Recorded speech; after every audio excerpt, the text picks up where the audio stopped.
भारत और दुनिया के युवाओं को प्रभावित करने वाले महापुरुषों में स्वामी विवेकानंद का एक बड़ा नाम है। उनके शिकागो में वर्ष 1893 में दिए गए भाषण ने भारतीय दर्शन और अध्यात्म का अग्रदूत बना दिया। तब से लेकर के आज तक उनके विचार युवाओं को प्रभावित करते रहे हैं। आज के दौर में जब युवा नई नई समस्या का सामना कर रहे हैं, नए लक्ष्य तय कर रहे हैं और अपने लिए एक बेहतर भविष्य का आकांक्षा रख रहे हैं, तो स्वामी विवेकानंद के विचार और भी प्रासंगिक हो जाते हैं। स्वामी विवेकानंद का मानना था कि एक युवा का जीवन सफल होने के साथ साथ सार्थक भी होना चाहिए, जिससे उसके मस्तिष्क, हृदय और आत्मा का सपोषण भी होता रहे। सार्थक जीवन के विषय में स्वामी विवेकानंद के विचार 4 बिंदुओं में समझा जा सकता है: शारीरिक, मानसिक, बौद्धिक और आध्यात्मिक। स्वामी विवेकानंद का मानना था कि अधिकतर युवा सफल और अर्थपूर्ण जीवन जीना चाहते हैं, लेकिन अपना लक्ष्य प्राप्त करने के लिए वे शारीरिक रूप से तैयार नहीं होते हैं। इसीलिए स्वामी विवेकानंद ने युवाओं से अपील की कि वे निर्भय बने और अपने आप को शारीरिक रूप से स्वस्थ बनाए। स्वामी विवेकानंद कहते हैं कि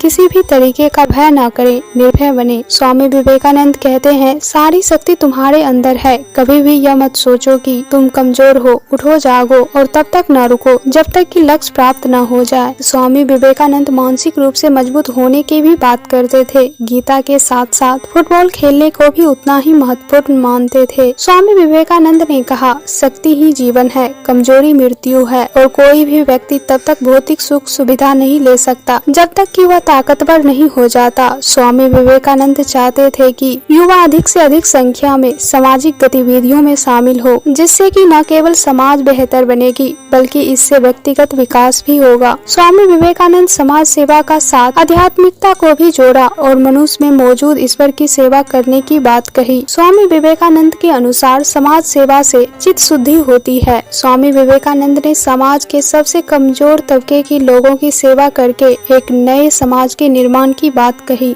युवाओं से अपील करते हुए स्वामी विवेकानंद ने कहा कि बाकी की चीजों की व्यवस्था हो जाएगी, लेकिन सशक्त, मेहनती, आस्थावान युवा खड़े करना बहुत जरूरी है। ऐसे एक से युवा नई नई क्रांति कर सकते हैं। शिक्षा ऐसी होनी चाहिए जो आम जनता की मदद करे। स्वामी विवेकानंद ने युवाओं में शारीरिक शक्ति और समाज सेवा का भाव होने के साथ साथ बौद्धिक साधना पर भी बल दिया, ताकि युवा दोनों प्रकार की दुनिया को भली भांति समझ सके। स्वामी विवेकानंद सभी के लिए शिक्षा की बात करते हुए कहा, शिक्षा कोई जानकारियों का बंडल नहीं है जो दिमाग में रख दिया जाए और जिंदगी भर परेशान करते रहे। हमें तो ऐसे विचार को सजोना है जो समाज निर्माण, व्यक्ति निर्माण, चरित्र निर्माण करे। स्वामी विवेकानंद ने एक राष्ट्र शिक्षा व्यवस्था की बात कही, जिसमें कि भौतिक और आध्यात्मिक शिक्षा देश के लोगों के हाथ में हो और राष्ट्रीय चिंतन की आधार पर हो। स्वामी विवेकानंद ने भारत के पुनः निर्माण में शिक्षा के महत्व पर बल देते हुए कहा कि शिक्षा ऐसी होनी चाहिए जो आम जनता की मदद करे और वह जीवन में संकटों से निपटने में मददगार बने, चरित्र निर्माण करे, परोपकार की भाव जगाए और शेर के भांति सहारा प्रदान करे। स्वामी विवेकानंद ने पश्चिमी सभ्यता की सराहना तो की, परंतु भारतीय दर्शन और अध्यात्म के प्रेम में वे वशीभूत थे। स्वामी विवेकानंद ने भारतीय युवाओं से कहा कि पश्चिमी सभ्यता में बहुत कुछ है, सीखने को है, परंतु भारत की आध्यात्मिक धाती का कोई सानी नहीं है। इसीलिए युवाओं को अपने जीवन में आध्यात्मिकता का भाव अवश्य रखना चाहिए। स्वामी विवेकानंद ने युवाओं को आध्यात्मिक संधान पर जाने की बात कही, जिससे कि न केवल अपना लक्ष्य पाने में आसानी होगी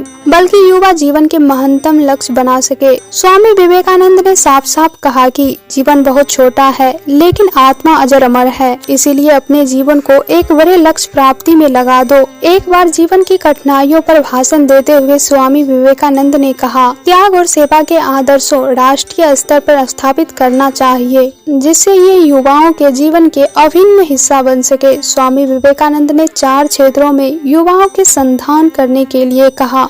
इसके माध्यम से वे व्यक्ति और राष्ट्र की सामूहिक चेतना जगाना चाहते थे। स्वामी विवेकानंद ने भारत के सभ्यता के मूल्य पर पूरी आस्था बनाए रखी और युवाओं से राष्ट्र पुनर्निर्माण की अपील की। स्वामी विवेकानंद के सपनों का भारत एक ऐसी भूमि और समाज था जहां मानव मात्र का सम्मान और स्वतंत्रता होने के साथ साथ प्रेम, सेवा और शक्ति का भाव हो।